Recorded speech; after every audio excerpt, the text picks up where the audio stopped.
Happy Friday, beautiful people. Happy Friday. Are we getting started super late today? Sorry for my tardiness today. Let's hurry up and get started, y'all. Happy Friday. It is April the 29th, 2022, day 95 of year 4 of reading through the books of the Law and the Prophets. Another 4-year consecutive day count, day 1113. Today we're going to pick up in Oahspe on page 46, and we're going to pick up in the meditation book on page 82. Alazar, Shalom, Auntie, Grand Rising, Grand Rising. All right, y'all.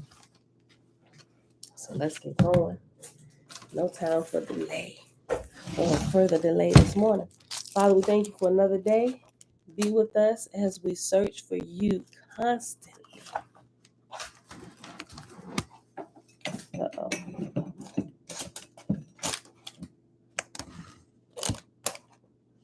All right.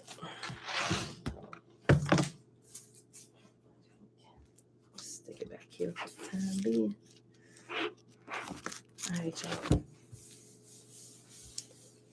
Page 46. And we pause at chapter 4 in book of Ashon, son of Jehovah. Is that too bright? It don't seem like too bright. I mean, it's bright, but I think I got this angle far enough today where I think I might be able to lay it open a little bit. Y'all let me know if it's too much. Just tell me to close it. All right. I don't know. I think it might be good. Shayla, hey girl, hey. Look, is it too bright? Is the rays too bright today, Shayla? Let me know if I get started. Is it too bright? Or should I go on and close it? Because I like the way the sun feel on my back right now. Maybe the brightness is not too bad. Are we good? Yay, nay. Yay, nay. Yay, we good. Nay, we not. Go ahead and close it. Not too bad. Okay. If you get too bad, just somebody just say close it. But I like to feel that sun on my back right now. All right, y'all. Chapter 4, page 46. The Council of Yeshua, of which there were 1 million members, was formed in groups, and these again represented in groups, and these in still other groups. Consequently, a group of 1,000 had one speaker who became the voice of that 1,000. Of these speakers, 100 had one voice in council, and of these, 10 had one voice before God, and he was the voice of the whole, and Jehovah was his voice. Thus was the whole council represented in all its parts, and this was the manner of proceeding, to wit. God commanded the subject, the council deliberated in thousands, and each speaker became aware of the voice of his group. Then these speakers assembled in hundreds and deliberated, and they again centered into one voice. And each 10 of these had one voice before God. Thus it came to pass that the decrees of God were both the wisdom of men and of Jehovah.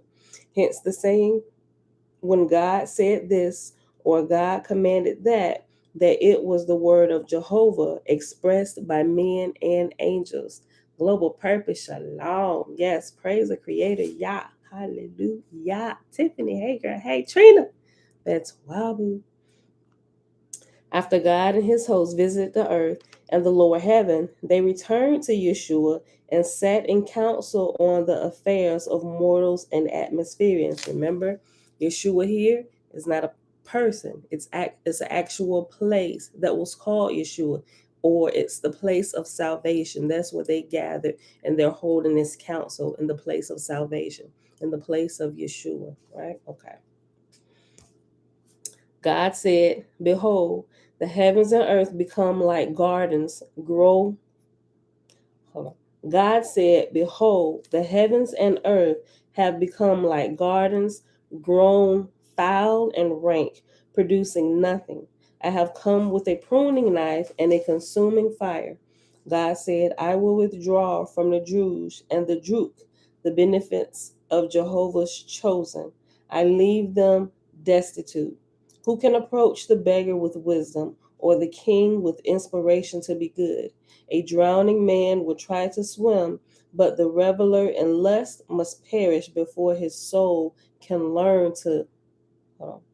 A drowning man will try to swim, but the reveler in lust must perish before his soul can learn Jehovah.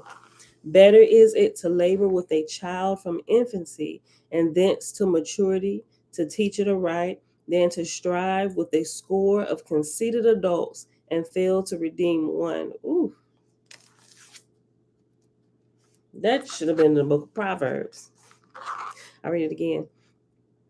Better is it to labor with a child from infancy and thence to maturity to teach it aright than to strive with a score of conceited adults and fail to redeem one.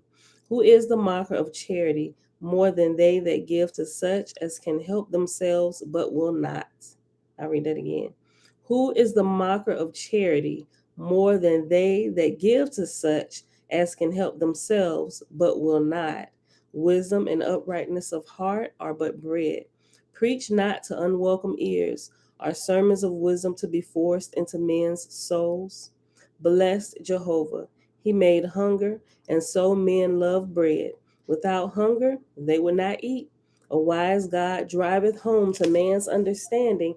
A wise God driveth home to man's understanding his helplessness in spirit when Jehovah is denied. Pursue the earth, O my beloved. Bring hence all light. Pursue the lower heaven and the earth also. Bring hence all light. I will leave the earth and heaven in darkness 1 whole year. They shall cry out, their conceit in the dumb wind shall fail. Have not the spirits of heaven despoiled Horeb and Moab? Do not evil spirits and evil men say, behold, there is enough, let us divide, but they produce not. They are devourers, living on others' substance. The great spirit made man to exert. By exertion groweth he in wisdom and strength. They seek ease and comfort. Helpless and more helpless they fail. They are on the road to everlasting destruction. Happy is the God who can arouse them. Okay, we're just checking on the connection. We good? It's not glitching like it was yesterday? All right, Audrey, shalom. All right, chapter 5. God said, blessed is the surgeon's knife, its burn is the capital of health regained. But yet a fool will cry out, hold, hold, enough, thou inflictor of pain. Who hath an eye like Jehovah? His whipping posts are on all sides, but there is a clear road between them, yet man follow it not. Withdraw all good men and good angels, and there is no person left. They would not be half made up. A man without an arm or a leg is but part of a man. A man without perception of the all person is a deformity in soul. He seeketh a home for his own ease and glory, but the Son of Jehovah seeketh to find the severest labor that will profit his brethren. Yeshua shall be my homestead. Hither will I bring the fruit of heaven below. Hither build my training schools. 7 years shall be my service, and they shall learn the ways of Ethera. Build me a house of brotherhood, and fill it with willing pupils sworn to labor. I will make them gods and lords with power and wisdom. Behold, a man maketh a factory, and turneth out fabric for sale. I make a college, and I turn out sons and daughters of Jehovah to give away. Bring me such material as will stand in warp and filling. Jehovah's fabric shall endure forever. Search me out of the seed of the Ehim, and house them with care, for they shall redeem the earthborn after I ascend to the Father's kingdom. Chapter 6. What you look for? Oh.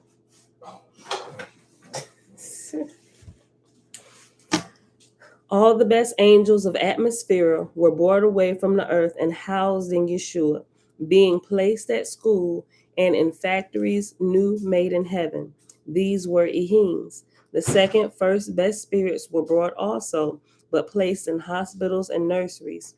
Of those who had advanced to receive the second resurrection, God said, build an Etherian ship and take them to Thestivi in Ethera. So it came to pass there were 200 million raised to the second resurrection of the grade 35. Thestivi lieth between Ethera and 7 Aji, which is the lowest of the Etherian heavens, next to an atmospheric abode. And after abode, it has reference letter C, and that says 7 Aji, A apostrophe J-I, 7 Aji describes the destiny of that region of Aji. This is the greatest density that an Etherian region can have and remain distinctly separate from the atmospheric heavens below. Okay. Verse 5. God said, 2 qualities have I left in Yeshua, first and second. These shall be the new kingdom after I am ascended. From these I will raise up a God and lords, and they shall rule over the lower heaven and the earth, and they shall bequeath to others after them to rule in like manner. Thus was founded the second light of Jehovah on the fruit of the earth. God's Etherian host became as a training school to raise up a God and lords and marshals and a senars and all other officers and men and women for a lower heaven. God said, Yeshua shall not approach nearer the earth, nor shall it be as horrid where spirits of darkness might easily approach. 1,000,000 spirits did God and his lords and and fellow laborers bring from the earth to Yeshua, and they were placed in a brotherhood, apportioned in places suited to their talents. And God divided the time of study and of recreation and of music and of discipline, marching and so on, suited to all the people, and it was a place of order and glory. For without discipline, there is nothing. And discipline cannot be without ceremony, nor ceremony without rites and forms and established words. It is not a foolish soldier that saith, Behold, I'm sorry, let me read that over. I just started all the way over at verse 8. For without discipline, there is nothing, and discipline cannot be without ceremony, nor ceremony without rites and forms and established words. Is it not a foolish soldier that saith, Behold, I am wise, I need no discipline, nor manual of arms? What more is he than one of the untutored mob? Ooh, untutored mob might be in our title today. Verse 9. God said, As I drilled them in heaven to make them a unit, so give ye to mortals rites and ceremonies, that coming into heaven they go not back to their old haunts and fall in darkness. Whatever tendeth to harmonize the behavior of individuals is of the Father. The opposite tendeth to evil. Better is it that men march to the sound of one monotonous word than not to march at all. The value lieth not in the word, but in bringing in unison that which was void. A fool saith, I need not pray. There is no virtue in words, but his soul groweth up at a variance with Jehovah. Neither neither is there more virtue in the prayer or the words than in marching, and after marching it has sacred dance. Neither is there more virtue in the prayer or the words than in marching, sacred dance before Jehovah. For whatever tendeth to unite men in one expression of soul and harmony is Jehovah's. Sacred dances and rites and ceremonies were established in Yeshua in the name of Jehovah, and the new heaven became a place of delight. God said, Teach my chosen to labor hard and wisely, and to dance with energy, and to sing with strength and fullness of soul. For what more is there in any man or woman than to learn to put forth? And what more pitiful thing is there in heaven than a man or a woman who hath but dragged along? Ooh, I might use it as some kind of quote today. I might post that somewhere. Chapter 7. When all the first best spirits of the lower heaven and such as dwelt with mortals were taken away and domiciled in Yeshua, there were left only Druhas, spirits of darkness on the face of the earth. For one whole year, God left the earth void of Jehovah's light. And after Druha, it has a Druha is spelled Drujas. And after it has reference number 3, and it has Druhas, or Druj, Druj, and in brackets it has the as, Druj, Druj, but with the as is Druhas. All right, babe. You want to get the truck? Okay. Okay. The reference number 3 says Drew Haas. All subsequent similar changes are not footnoted. See editor's note number 4. All right. I don't know what the editor's notes are yet. And I have not gone to look for it because I forgot. I'm sorry. I don't know what the editor's notes are yet. Wait, no. I'm sorry. We read the edit. We came across this before. Yes, the editor's notes. I'm sorry. Are on page XIX. What's that footnote? What's that number? I mean, that Roman number. XIX. But anyway, it's after the intro. Yeah. It's the very first page after the introduction on page XIX.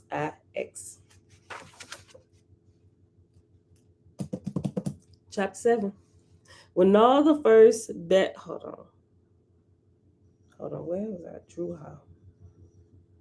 3. Oh, it's in the first sentence. I'll just read it over anyway. Okay.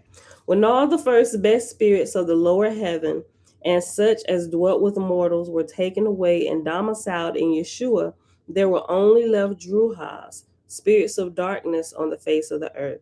For a whole year, God left the earth void of Jehovah's light. Mortals loved more to commune with the spirits of their kindred who knew little of heaven than they did with Etherians who were wise and holy. God said, what man or woman have ye found who saith, come ye angels of Jehovah, tell me wherein I can do more good works, for I thirst and am hungry to serve Jehovah with all my wisdom and strength in doing good to my fellows. Rather, do they turn away from such and drink in the tales of the strolling Druge, and so wrap themselves up in darkness. For this reason shall they find darkness in heaven and earth, and they shall be as one who is sick and broken down in conceit. When the year of darkness was ended, God sent pruners around about the earth and in the lower heaven of the earth. 2,000,000 pruners he sent forth, saying to them, find all the evil spirits dwelling with mortals, whether they be fetals or familiars, and gather them into one place. Then find the spirits and fairies who have taken up caves and waterfalls on earth as their abode, and bring them to the same place. Then find the idiotic and chaotic spirits who dwell on battlefields, and bring them to the same place. Then find the lusters who dwell in old castles and ruined cities and in houses of evil, and when they are gone out for raids on mortals, seize them and bring them to the same place.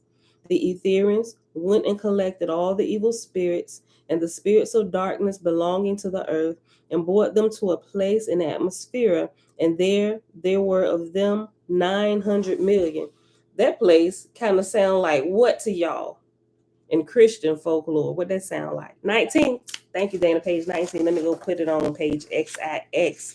That is page 19.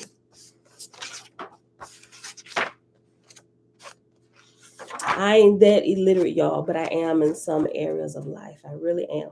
And I'm not ashamed to say, but I'm also not ashamed to ask for help. XIX is page 19. Thank you. We need each other. I'm a crowd for help at every turn. Okay. That to me sounds like what Christian folklore refers to as hell. H-E-double hockey sticks. H-E-L-L. It didn't say that, but I'm just saying. According to Christian folklore, that's kind of what it sounds like. a place that was made for the devil and all his angels, right? Okay. God said, prepare a ship suitable to transport them to Huadao and Gia, and there provide them a kingdom to themselves, giving them a God and lords and proper officers to discipline and educate them for Jehovah's kingdoms. And Jihad, J-I apostrophe A, I'm sorry, J-I apostrophe Y-A has reference letter D after it. And it says, Hudao, Yehudao and Gia is a place in the firmament like an atmosphere without a corporal world. That is, an atmospheric vortex rotating and traveling in the firmament amidst the Ethereal worlds. 1882 edition. Okay.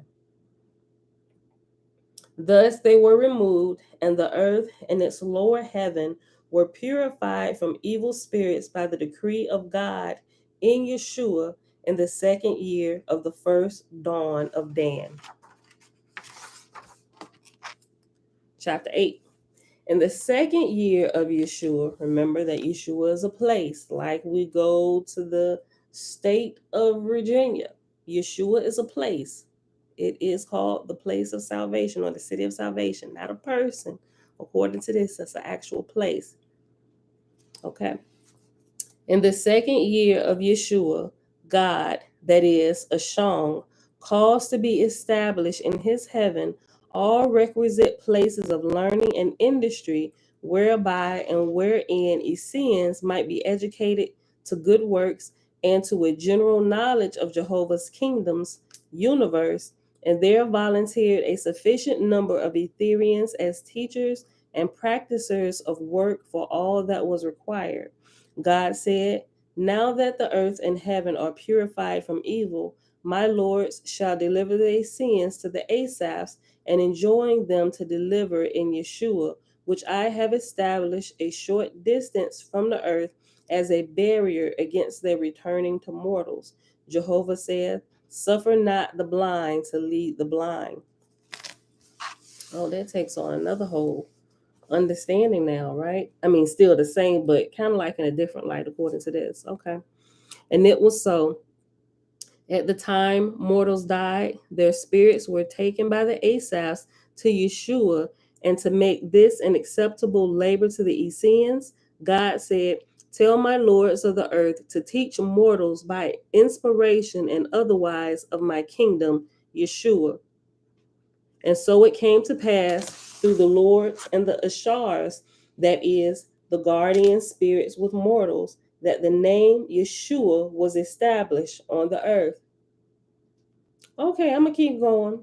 I'm gonna see it out. I'm gonna see it out. It listen.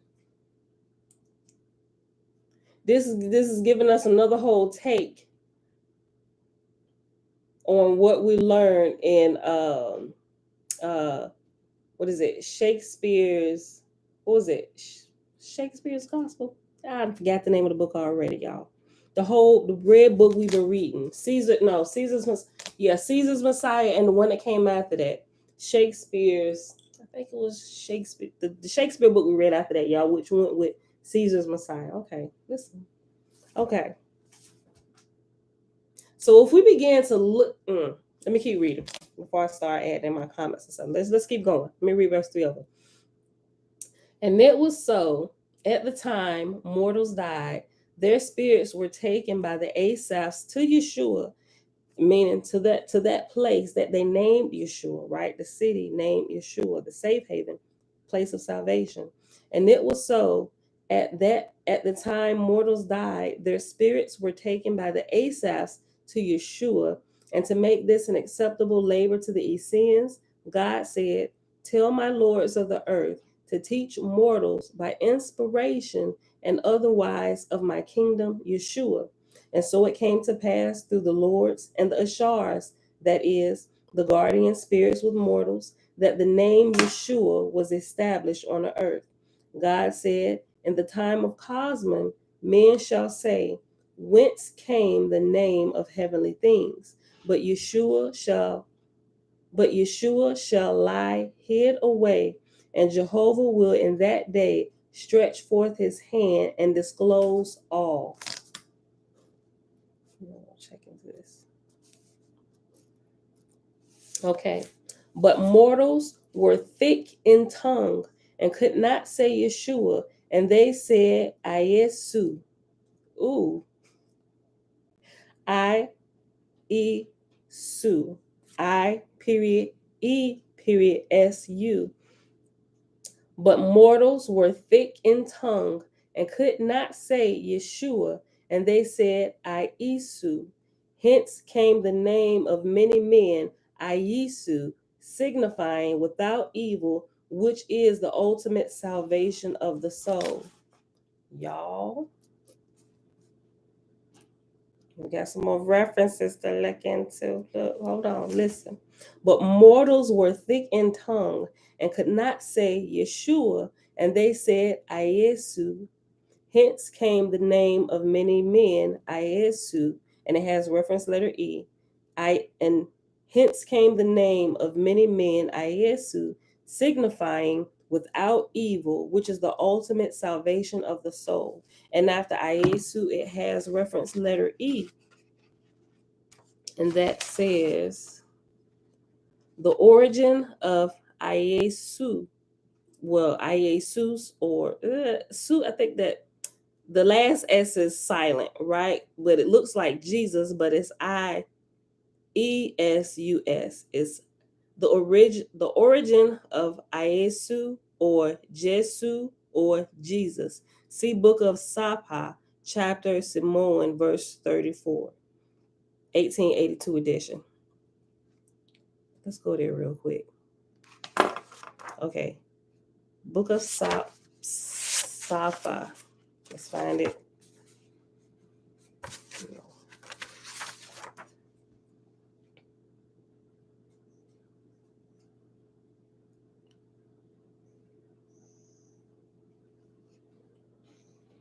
Book of Safa, Simon, page 521, verse 34.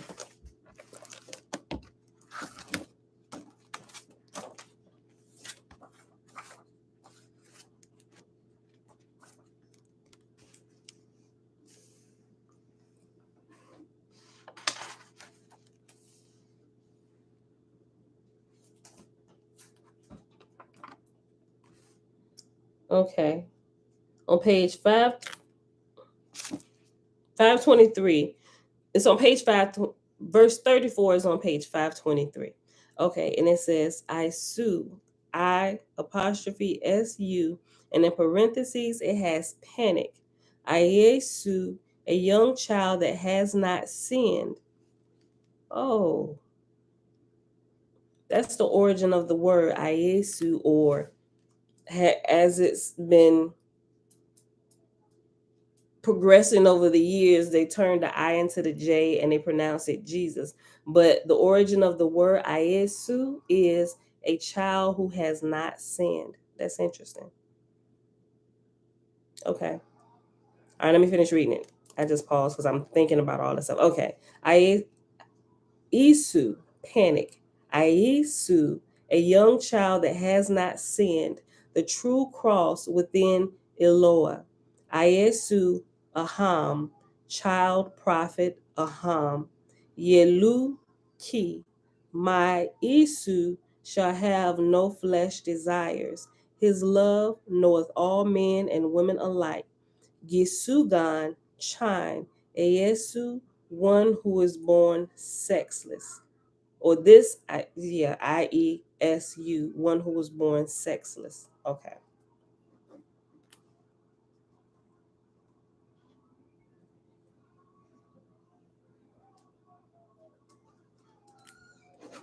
Okay. Let's go back.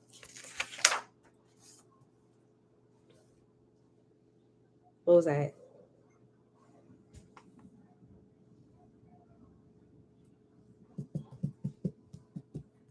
What was that, y'all?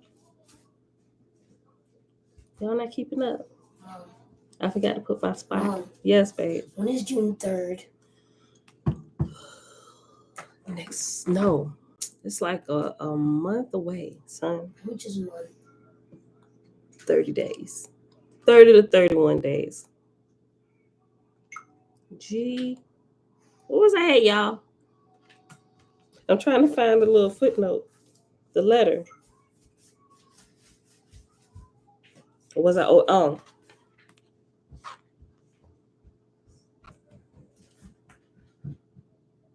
I found it. Looking on the wrong page. Okay. Verse 5, page 48. But mortals were thick in tongue and could not say Yeshua, and they said Iesu. Hence came the name of many men, Iesu, signifying without evil, which is the ultimate salvation of the soul. Jehovah spake through God, saying, the time of the end of dawn cometh, and my emancipated sons and daughters shall return to their places, taking the resurrected with them. But that the earth and lower heavens may not be left in darkness, provide ye a God and lords and marshals and messengers and all other officers to rule and teach in my name. We're going to go to the end of this particular chapter. Then we're going to pause and go to the other book, y'all. Verse 7. From the born of earth shall ye make them, and they shall hold office for 200 years, and 400 years, and 600 years, according to the atmospheric cycles. Suffer not my Ethereal host to remain longer than dawn, either on the earth or within atmosphere, for I shall take the earth into dark regions in order to build it up to a higher state for the time that cometh after. The voice departed. God said, let the voice of the council deliberate on this matter and speak before the Father. For I will provide also a heaven in the ancient place of Horeb, and it shall be called Bizpah, for it shall be a place of reception for the spirits of the dead, preparatory to their being brought to Yeshua. In, in course of time, there were raised up many of the earthborn, and God selected them and appointed them to fill the places, and he founded Bizpah and officered it according to the command of Jehovah. After God established rites and ceremonies and processions and dances with sacred words in Yeshua, he commanded his lords to give the same things to mortals, and they so fulfill all that was designed from the beginning. In the 7th year of dawn, God commanded his council to select another God and lords and other officers, and the council proceeded after the manner of the ancients, selecting the most learned and the purest and holiest. According to their rank and godliness, chose they them, and a record was made of these matters and deposited into the library of Yeshua. So it came to pass that God called in his own lords of the earth and set apart the first day of the new moon as the day on which he would consecrate the God and lords, his successors, and he called the day Mas, M-A-S, the name of which endureth to this day of Cosmon. Furthermore, God established the moon's day, Mas, M-A-S, I said Mas the first time, it's Mass. But we really only hear that word on the Catholic side, right? Furthermore, God is not saying that the Catholic faith is like 100% correct, because they missing some stuff too, just like everybody else. Uncle JB, Grand Rising, Levon, blessings, oh great spirit, glory and praise, oh great spirit, creator of all life. I think you got like a timer set where you change your name like every 10 to 15 business days. No, I'm just joking. But you do change it like I ain't really counted the days for real. I'm just guessing, but I know who you are. Okay.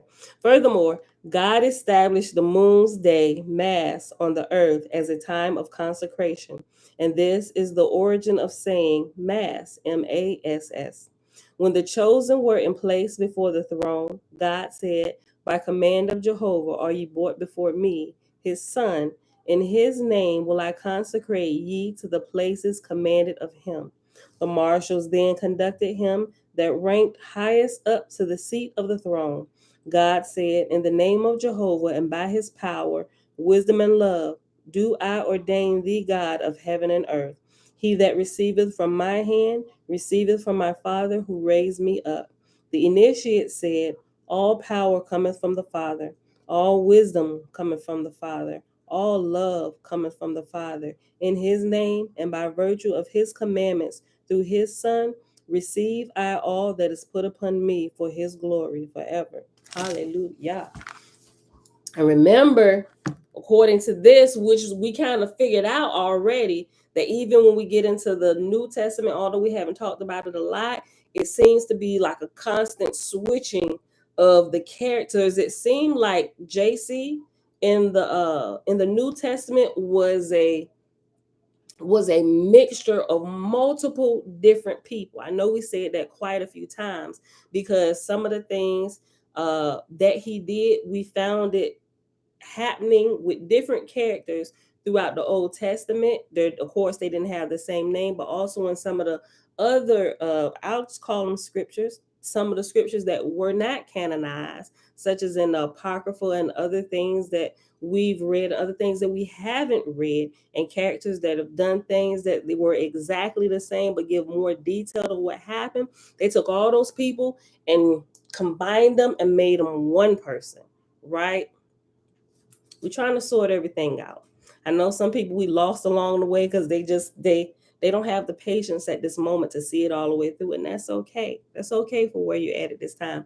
As long as you don't stop, as long as you keep growing, if you got the strength and the wherewithal just to see something through, even at first, if you don't think it's quite right, or you might think you might be getting off a little bit based on your indoctrination of your religion, just have faith in your creator that he's going to keep you on track, right? Because daily I'd be like, Father, keep me from going off somewhere, but I need to have all this information just to make sure I need to balance it all, right? I can't just stick with one story. I need to verify that this story is correct, or that it's missing pieces, or that it's part of a bigger picture, which is why we're putting everything on the table. And a lot of the stuff we are reading just to kind of sort the mess out. We're trying to bring in the different pieces, see where they fit in this whole big picture of overall salvation for mankind, right? And what we're supposed to be doing here and who we should really be worshiping, right? Because it seems, even up to this point today, we have been worshiping a conglomerate of different gods, right? At different phases of time. Not us not realizing that they change guard ever so often, which if you read through the Old Testament enough, you'll begin to kind of see that, because the tones change for the gods that speak. Remember how it sounds like, yeah, the tone changes, right? That doesn't, although it said God spoke, it doesn't sound like the same one that I know. The tone is changed, right? If you don't read it enough, you don't even begin to pick up on those little subtle changes that's not labeled, all right? If you just reading the face value, blah, blah, blah, I'm doing this is my good work as a religious person, or whatever I call myself today, this is what I'm supposed to be doing. Yes, I've done my religious duty. If you're doing that, you never pick it up. You will never pick it up. And if you're too afraid you're going to be damned to hell if you go check something out, you done defeated yourself before you even got started. I be getting some nice, sister, you're getting off. I get some of them emails, some nice, hey, we just want to check in on you, sister. We think you're getting off. I appreciate that, but you probably haven't been with us long enough to see what we're really doing here, right? Not getting off, just stay a little bit longer just to see exactly what we're doing. We're trying to sort out the mess. We're trying to figure out what's really going on, right? And there's a research time. I feel like we're still in that research time. We ain't lost our faith in Yah. Like he is the only creator, right? We haven't done away with any of that, but we're bringing in all this other information to sort out the shenanigans in the book that we call most precious, right? Alazar, is the Sabbath day supposed to be different every month? Listen, okay. It seems to be that way. And that throws some people off as well. But remember, times and days were changed. They were messed with. Calendar names were changed. Different calendars were put into place. We're on a calendar that wasn't the original calendar in the beginning. So when we go correcting stuff, or we hope we're correcting it right, it looks like we're getting off and we're just changing things all willy-nilly. But if we were on the original calendar that hadn't been changed, we'd all be on the same time clock. Uh we would know the changing of the days and everything each month as it turns, right? We would understand that. But because we weren't taught that and we just got this one Gregorian calendar, that most of us, we were born into the Gregorian calendar, right? I don't think, well, it may be some people that were still alive when the Julian calendar was still in play, but they probably few and far in between today, right? Most of us were born into the Gregorian calendar age, right? So we're trying to make the adjustments, and we do that. We started doing that because I devour the book of Enoch. I love the book of Enoch. So I started observing the things Enoch was talking about. Actually, for a few years, I got a telescope and stuff. I go outside and I watch the sun and the moon and its rotation and the stars, all those things. I began to pick up patterns. I was like, wait a minute, the book of Enoch is true, right? Because some people out, the book of Enoch is hogwash, don't believe it. I'm like, I don't know. I don't know that I can go with that, because some things that the book of Enoch said, I verified with my own eyes, and this happens. And it talks about seasons. When this season come in, this is what you will notice in nature. Like, it gives those details, and sure enough. And because I started gardening, planting the seasons, I know the signs for the different seasons, what happens to the trees and the ground when it softens and the worms begin to come up and all these things. I'm like, wait a minute, this is true. People, I think people that just throw that out there, they're still really religiousized, so to speak. And they don't really, I mean, they may do some light research, but I don't think they've gotten to the point where they actually really engage with life and really get in there to see if these things be true or not, right? They just kind of ill hustling up until this point. They ill hustling. They ain't really getting out there in the field to see, like being like the Bereans were, who got out there and tested and saw if these things that they heard about daily, these magnificent things, if these things were true or not. They actually did due diligence to check into the truths that they were hearing to verify if they were truths or if they were not truths, right? And so that's our responsibility. We need to check into these things. And this is what we're doing. We're checking into these things. Some people telling me, you better stop it. You're getting off, you can get demon possessed. No, I'm not. We're checking into things. Y'all told us to do it. We should be diligent, right? We should be good stewards of the information we receive. If we're not sure, when we hear something, somebody tell us something, it's your responsibility. It's my responsibility to go check and see if this is true, because we're going to be held accountable for the information that we put into play or that we don't put into play. So it would behoove us to check into it. Even if we think it's scary, Father, protect me while I go in. But it seems like I really need to know. I could sit here and ask you all day, is it true? Is it not true? And you ain't going to hear a word from him because you got to go, right? He'll lead you. It's a thing we humans got, right? A lot of times we don't like to listen to stuff being told to us because we don't really own the information. We don't really start owning the information until we get a little bit of skin in the game. We get in there and start doing some research and actually go searching, using our sacred, precious time to go check into things. Then the information comes alive. And that's when you begin to hear the voice of Yah, because you're moving. You're moving towards Walmart. And now you can see Walmart instead of just sitting there, hey, I need something from Walmart. Can you give it to me? What is wrong with your feet? Right? We have to do something. Okay. Tiffany said it, talking about the calendar, it wouldn't have looked like different days originally because the days weren't labeled Monday, Tuesday, Wednesday, etc. You're right. Absolutely right, Tiffany. Yeah, so back to the original question. Alazar, is the Sabbath day supposed to be different every month? It's not different every month, but because we're on a Gregorian calendar, it does look different to us every month, right? It's gonna, Yah's calendar is fixed. This is Yah's calendar, it's fixed. This is the Gregorian calendar. It's constantly shifting, it's constantly moving. So in order to keep this fixed, we gotta to keep, okay, so say this is the Sabbath. Okay, let's say at the end. Let's say I had like 7 fingers, right? Let's say this was the 7th day, right? And it stays fixed year in, year out. But then I come superimpose this moving calendar over it, right? Because my birthday, although it's on March 30th every year, it doesn't fall on the same day every year, which it should, right? But no, some years my birthday is on Monday, then it moves to Tuesday, then it moves to Wednesday, then it skips a day and it moves to Friday. The same thing that I saw with the changing, the rotation of the moon, right? It's just in smaller increments. It doesn't change, but because we're on a Gregorian calendar, it's going to seem to change to keep it in its proper place here, but here it's going to change, if that makes sense. That was like the long explanation, Alazar. I hope I didn't confuse you further. Let me finish this chapter. All right.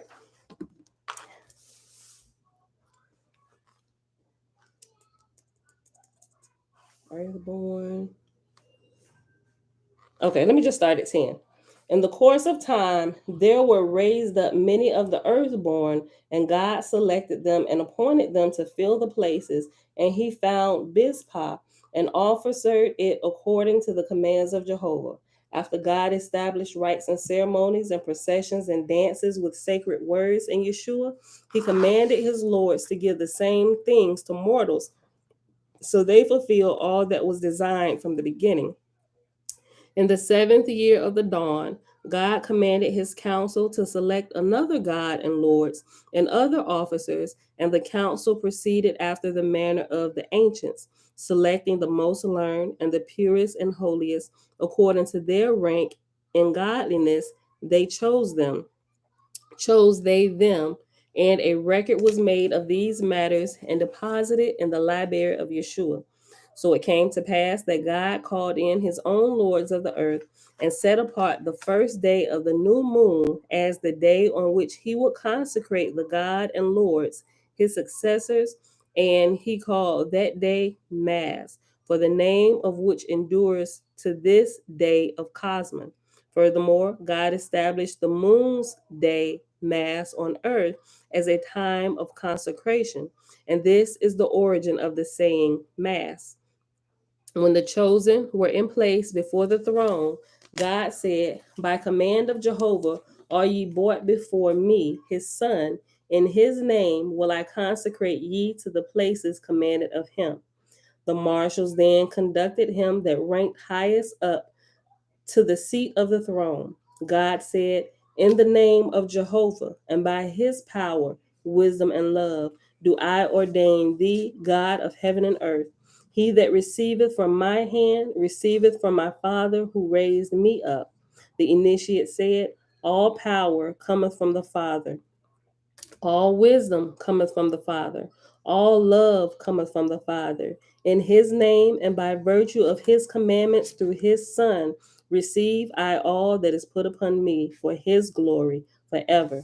Then God said, give me a crown, O Father, for thy Son. A scarlet light descended from above, and God reached forth his hands and wove it into a crown and placed it on the initiate's head, saying, God of heaven and earth, thee I crown. And now shalt thou receive also the sacred triangle, which is the heirloom of the gods of earth. And he hung it around his neck, adding, and since there can be but one God on earth or in this heaven, I herewith uncrown myself in Jehovah's name and salute thee, O God, God of earth and heaven. Ashong now stood to the right, and God, who was ordained, went and sat on the throne, and there descended red and blue lights from above.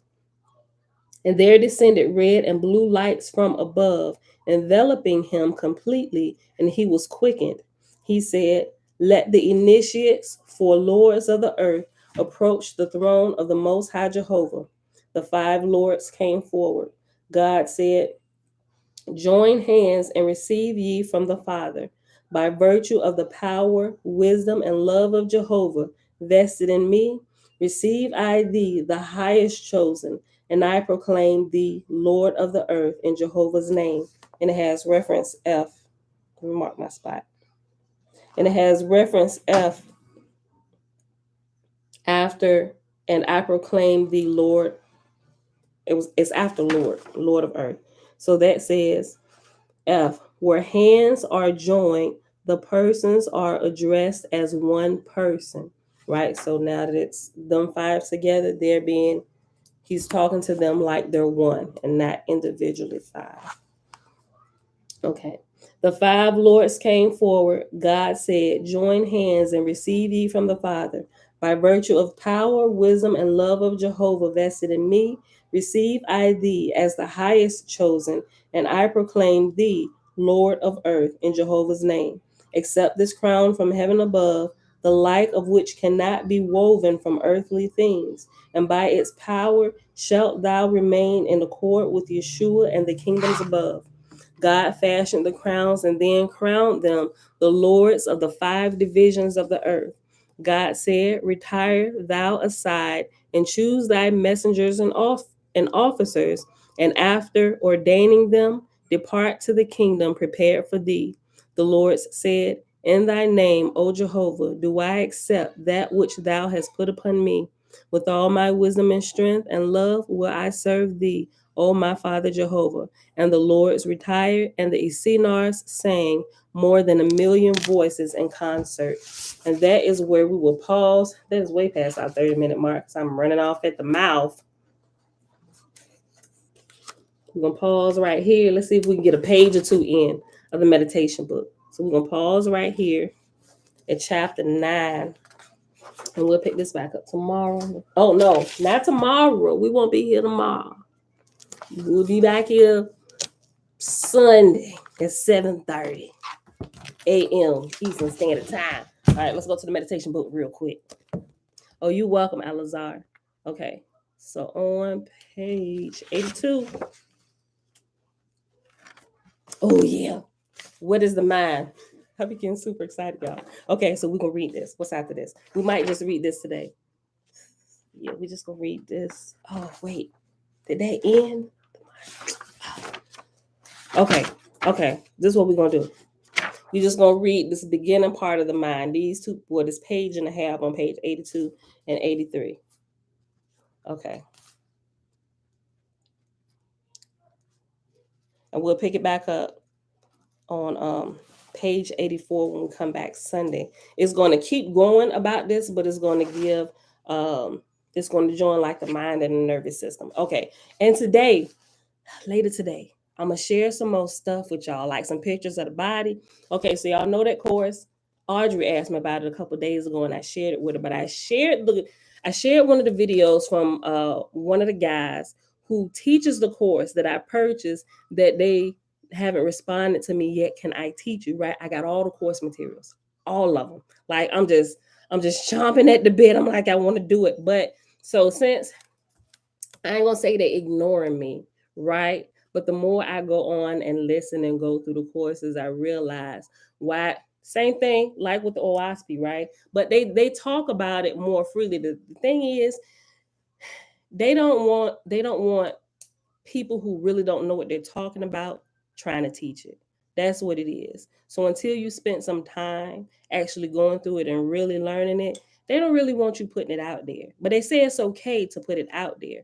So some of the stuff I was going through, yes, I'm like, okay, yes. But the thing is, I need to make sure I completely understand it. And when I deliver it to you, like I've been doing, I deliver it to you with my own words and my own personality, how I've took it in. But they teach you right? So you get the right understanding, but they don't want you like reading from a script and stuff. They want to know that you actually internalize the information and you really understand it.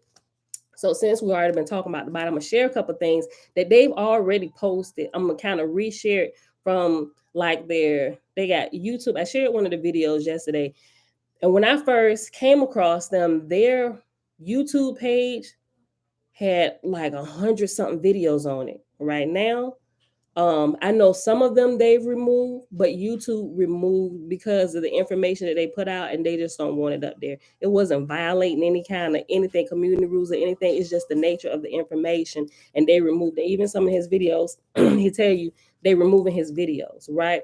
Which is why they do them privately, and the ones that are left up there, which are about 12 videos, right? And I'm glad I had a chance to watch just about all of them before they started removing them. But the ones that are left up there is still really good. And I shared The one that I shared yesterday in the community section on YouTube, and in the comment section. Mom, where did the sweet rice go? In the trash, because I washed the dishes. So the one that I shared yesterday, it's about 2 hours long, but I'm telling you, it's a really good 2-hour watch if you get a chance to watch it, right? You can listen to it while you're working if you're able to whistle while you work. But he's going to show you some pictures of some stuff. So when you get some, even if you need to watch it in 15-minute increments, pay attention to what he's showing to you on the screen. So I'm going to reshare in the coming days some of the posts he's already made public. It goes great with my study of the Bible, anatomy, and physiology, and he really gets into a lot of detail on how the body is the temple and how the physical temples and even like the pyramids, the structures, the Sphinx, what it represents, the organs in the body, the parts of the body that it represents, and how they encoded it in you call it hieroglyphs, and it's all over the world. The information was taught all over the world. It wasn't for just one set of people. The information was for the people of Earth, not a certain race of people or a certain dialect or religion. It was for the human race, which is why you find these hieroglyphs in Africa, America, South America, Europe, all these places. I'm like, okay, I'm gonna just right now, I'm gonna reshare the stuff that they've already made public, and I'm gonna just, do that. So y'all kind of look into it and check into it, right? When your eyes are open to it, you never really look at your body the same way. Even some of the things I've already shared about the body and the chrism oil and all of that stuff. And if you don't leave me alone about this chocolate chip cookie, it's one. It's for y'all. Y'all been after this cookie since yesterday. Mama, leave it alone. I can do this.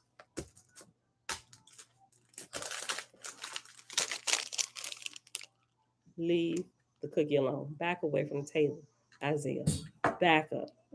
Jeremiah was trying to get it too. You gonna section it into 5? Yeah. Just because it's gonna crumble up. Somebody gonna be mad because they got crumbs. Boy, move. Let me read this. Okay. Anyway, that was a little side note. Let me go ahead and read this. Where we at? 57 minutes. Okay. So be looking out for that today. In order to begin, the title is What is the Mind?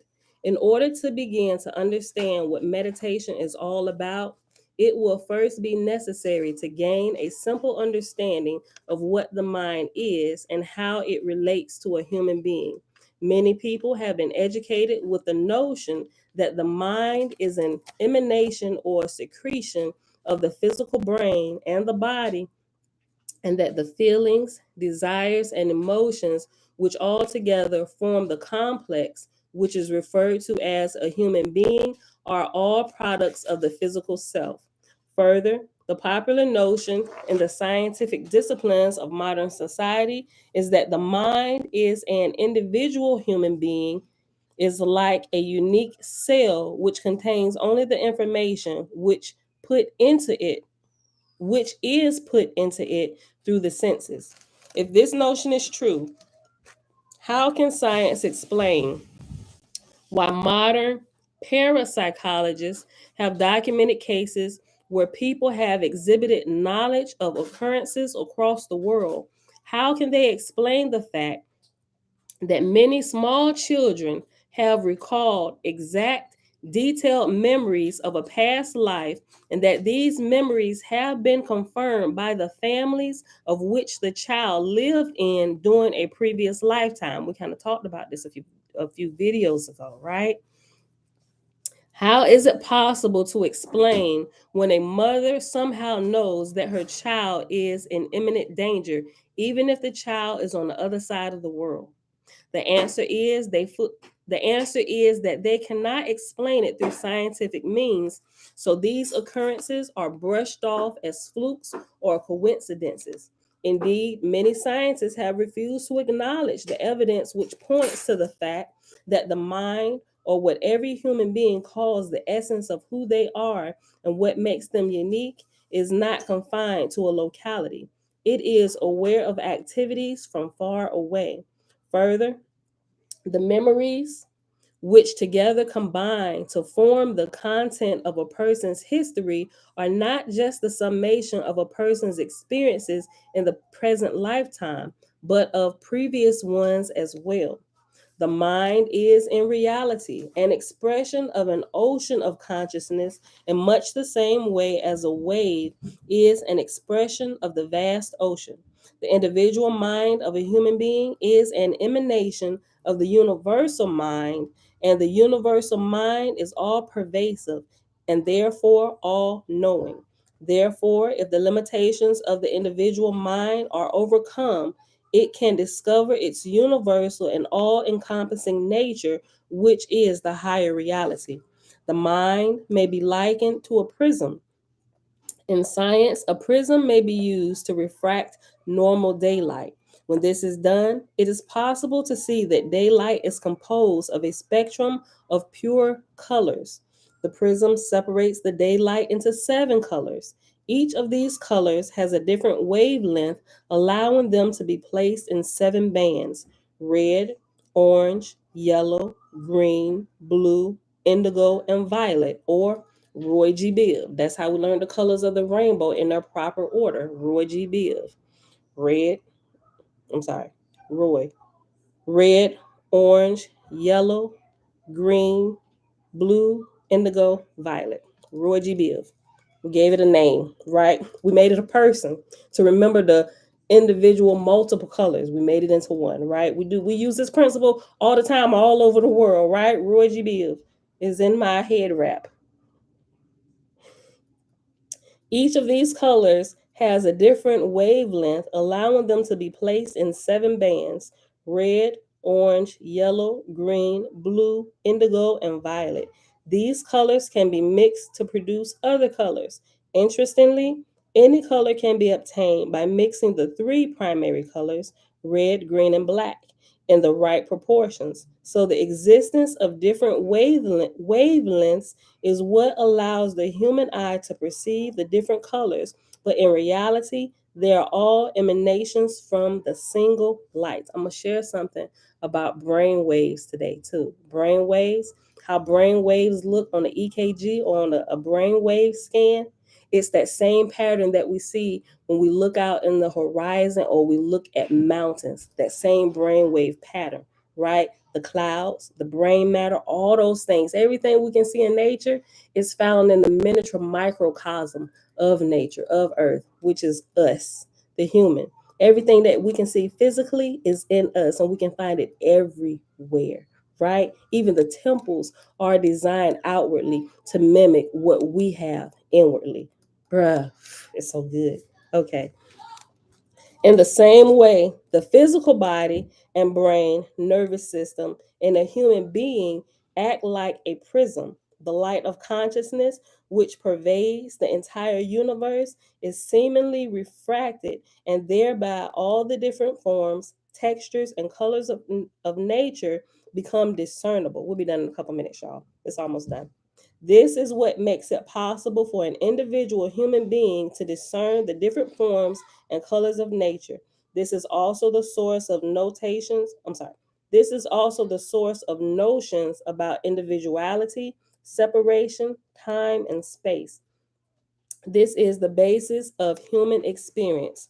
All human experiences are related to the senses and their perception of colors, time, and space. Many people consider that their physical self is the only reality about them, yet in their dream, they experience a different reality. Further, in the dreamless sleep state, there is still another personality. So, which is the true personality? The essence is that all of these personalities are relative and therefore illusory, unreal. That is to say, there are only relative expressions of a higher reality, which is the absolute and abiding truth. The soul or individual cell of human consciousness is the source which sustains the mind and the physical self. Thus, the spirit essence of a human being is responsible for the existence of the mind and body and not the other way around. I read that again. The soul or individual cell of human consciousness is the source which sustains the mind and the physical self. Thus, the spirit essence of a human being is responsible for the existence of the mind and body and not the other way around. In the mind of a human being, the mind of a human, I'm still reading it wrong. The mind in a human being is always concentrating on either the past, present, or future. From the time you wake up in the morning until the time you go to sleep, you are constantly bombarded with the ideas of what you have done, what is going on now, and what the future will bring. But what happened when you went to sleep? What happened to your thoughts, which were so important and pressing? The past, present, and the future faded away into the midst of sleep as if they never existed. Most people do not give much importance to sleep, even though the average person spends 1/3 of human existence in the sleep state. What would happen if you were able to transcend yesterday, today, and tomorrow, as well as the waking time and the dream time? What would happen if this light of consciousness, which seems to fragment into waking, dream, and dreamless sleep, and the various thoughts of the mind were not refracted? What would happen if all the wavelengths were reconverged into one again? The practice of meditation acts as a focusing device. Like it's going to bring your divided mind together and make it one, right? The practice of meditation acts as a focusing device. It is a process by which the separated rays of consciousness within a human being are once again made whole. In much the same way as a magnifying glass focuses the rays of the sun into a powerful force, which can ignite a fire, meditation focuses the rays of the mind and develops a one-pointed vision with the power to burn away all illusions, ignorance, and negativity. When this occurs, a new vision emerges, a new understanding about the universe and the very nature of who one really is emerges like the sun on a cloudy day.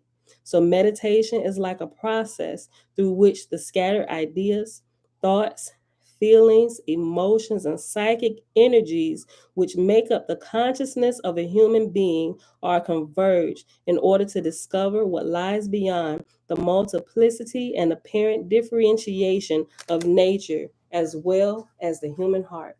And that, my beautiful people, is our reading for today. That is the end of this part. It was so good. I wish we could keep going, but we got to stop because I got to get going. We got to get out of here today. This is the last day. It's bittersweet. Every time I think about it, it brings tears to my eyes. We've been here almost 6 years. This is the last day you will see these yellow walls, right? Bless y'all for this place, this little castle of ours, keeping us safe, being a part of our ever-growing family, right? I think all the other kids have been in a couple different places, but Bella has only known this place, right? She about to join us in our migration. But this next migration, we hope will be the last, right? We hope that this might be our forever home, right? So we got a nice big piece of land, right? We got almost 6 acres.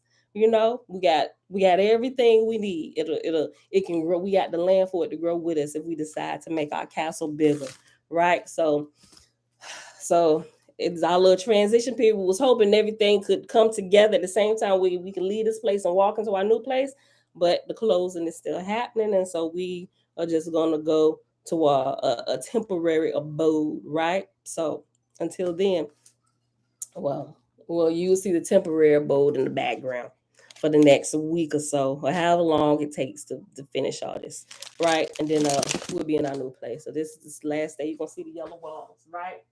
We thank and bless y'all that these yellow walls have kept us and our family safe. We ain't had no issues with security while we're here. Of course, we move into a place, we pray it out.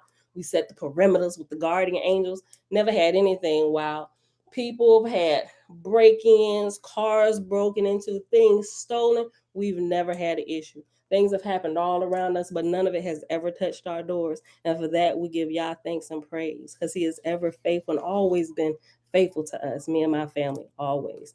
And may he continue to bless you with the same protections that he has provided us with, right? All right, y'all. So that is it for today. It is Friday, April the 29th, 2022, day 95 of year 4 of reading through the books of the law and the prophets under the 4-year consecutive day count, day 1113. We read the Oahspe pages 46 through 49, and the meditation book, those 2 pages, pages 82 and 83. Why do you have that? Why did you even have it out? Girl, why is y'all messing with knives? Just drop it. Drop it in the box. Why are you even walking through the house? Walking through the house with a girl. Just bye. Exit stage left. Okay. All right, y'all. With that being said, may y'all continue to bless you all. May everything you touch, everybody you come across, everybody you converge paths with, may they be blessed, and may the wisdom of Yah shower upon you all, right? And may wisdom and his glory and his love be in the legacy of your family, right? And when people look at you, may they see our Father who is in heaven.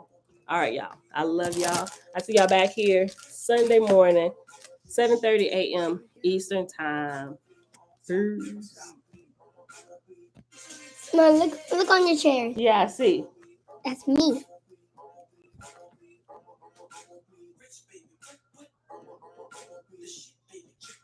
What? Girl, what is this music?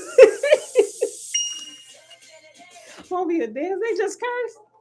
Hold on. Girl, stop it. What is this? Hold on. Oh, yeah, no. Girl. Okay. Bye, y'all. I'm about fall. You got to end YouTube. Be watching out for them posts today, y'all. Be watching out for them posts about the body and stuff. I think the first one I'm going to share is about the tongue.